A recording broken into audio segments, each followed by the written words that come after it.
Paul Pogba a secoué toute la planète foot cette semaine et on s'en serait bien passé. Le milieu de terrain français a été contrôlé positif à la testostérone avant un match de la Juventus le 20 août dernier. Suspendu par son club ce lundi, la pioche doit se justifier en attendant les contre-analyses. Aujourd'hui dans Extra Time, on va revenir sur l'affaire Pogba et on va tout vous expliquer comment le Français de 30 ans a pu être testé positif. Une chose est sûre, Pogba a reçu le soutien de ses coéquipiers et on va également revenir sur les résultats des derniers matchs internationaux. Extra Time, c'est parti!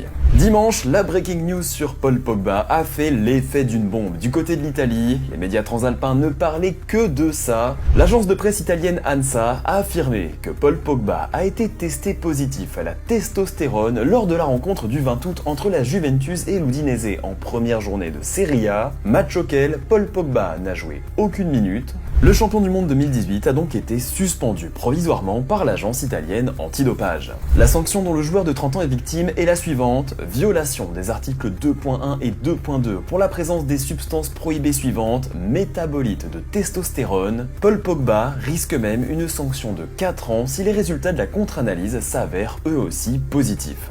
L'avocate et agente du joueur Rafaela Pimenta a réagi à cette suspension. En attendant les contre-analyses, on ne peut pas avoir un avis sur les résultats. Ce qui est sûr, c'est que Paul Pogba n'a jamais voulu enfreindre une règle. Et il semble bien, en effet, que la pioche n'a pas voulu enfreindre cette règle. Selon la Gazzetta dello Sport, le résultat positif serait en fait à l'origine de la prise d'un complément alimentaire conseillé par un ami médecin, en dehors du staff de la Juventus. Le produit en question aurait été obtenu aux États-Unis. Le média ajoute que Pogba a reconnu avoir pris ces compléments alimentaires sans l'accord des médecins du club. Le Français doit maintenant prouver que la prise de testostérone n'est pas intentionnelle, ce qui pourrait annuler sa sanction ou au moins l'alléger. La Juventus, de son côté, envisagerait de se séparer de Paul Pogba, toujours selon la Gazzetta dello Sport.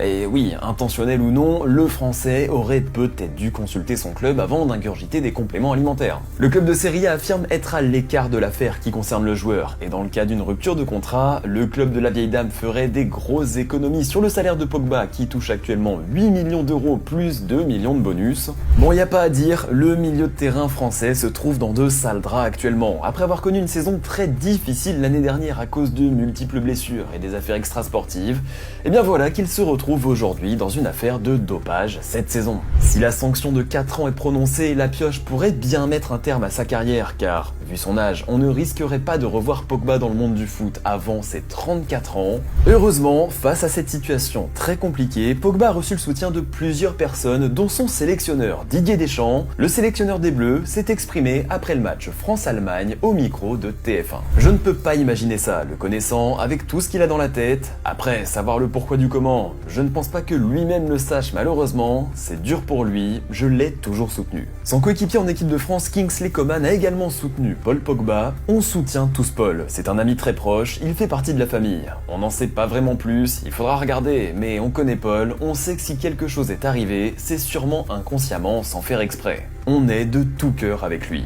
Alors en plus du soutien de son sélectionneur et de son coéquipier, la pioche a également vu une personnalité d'internet lui venir en aide. Il s'agit du célèbre influenceur de musculation Thibaut InShape qui a pris la défense de Pogba sur Twitter. Les gens sont surpris du dopage dans le foot, mais ça fait partie intégrante du sport de haut niveau. Il n'y en a pas seulement dans le bodybuilding ou le vélo, et c'est en partie notre faute à nous, spectateurs, à vouloir voir de plus en plus de performances et de résultats, les athlètes sont obligés de se doper. Bon, alors avec maladresse ou non, Thibaut InShape met quand même ici en cause le nombre élevé de matchs qu'il y a chaque saison et qu'à ce rythme, les joueurs n'arrivent plus à suivre et produire des performances de haut niveau à chaque match. Allez, changeons de sujet et passons maintenant aux derniers résultats des matchs internationaux. Mardi soir, plusieurs matchs ont été joués, notamment de grandes affiches à travers tous les continents.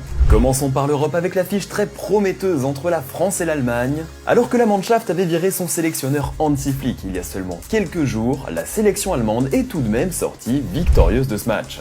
L'Allemagne a battu les Bleus 2-1 grâce à des buts de Thomas Müller à la 4e minute et Leroy Sané à la 87e, Griezmann ayant réduit le score sur penalty à la 89e minute. Il s'agit de la première défaite de l'équipe de France en 2023. Pour cette rencontre, Deschamps a fait tourner et a sorti une paire inédite en défense composée de Todibo et Saliba. Mais pour être honnête, les deux défenseurs n'ont simplement pas été à la hauteur pour ce match. L'Angleterre a également joué hier soir face à l'Écosse dans un match pour célébrer le premier match international de l'histoire. Et pour cette rencontre historique, l'Angleterre a battu les Écossais grâce notamment à un Jude Bellingham, encore lui, des grands soirs. Ce n'était pas le cas pour notre ami Harry Maguire qui a encore inscrit un contre son camp lors de cette rencontre sur un centre de Robertson. Le défenseur de Man United a trompé son propre gardien du pied à la 67e minute. Heureusement, cette faute de Maguire n'a pas eu d'effet sur la rencontre car l'Angleterre a largement dominé grâce à des buts de Phil Foden à la 31e, Bellingham à la 35e et Harry Kane qui a réussi à conforter l'avantage de son équipe à la 81e. Score final 3-1. Du côté de l'Amérique du Sud, le Brésil s'est imposé face au Pérou 1-0 grâce à un but de Marquinhos sur un corner de Neymar en toute fin de match à la 90e minute. L'Argentine de son côté a obtenu une victoire facile 3-0 face à la Bolivie avec un Léo Messi qui a été laissé au repos. En Afrique, l'Algérie a battu le Sénégal 1-0 grâce à un but de Fares Chaibi dans un match amical. Le Cameroun a réussi à battre le Burundi 3-0 et donc obtenu la dernière place qualificative à la prochaine CAN avec la Namibie. Et pour finir, le Maroc a également joué mardi soir et a battu le Burkina Faso 1-0 avec un but d'Azzedine Ounahi. Les amis, c'est la fin de cet épisode, on se retrouve dès demain comme toujours, prenez soin de vous et n'oubliez pas, le football se vit sur Oh My Goal.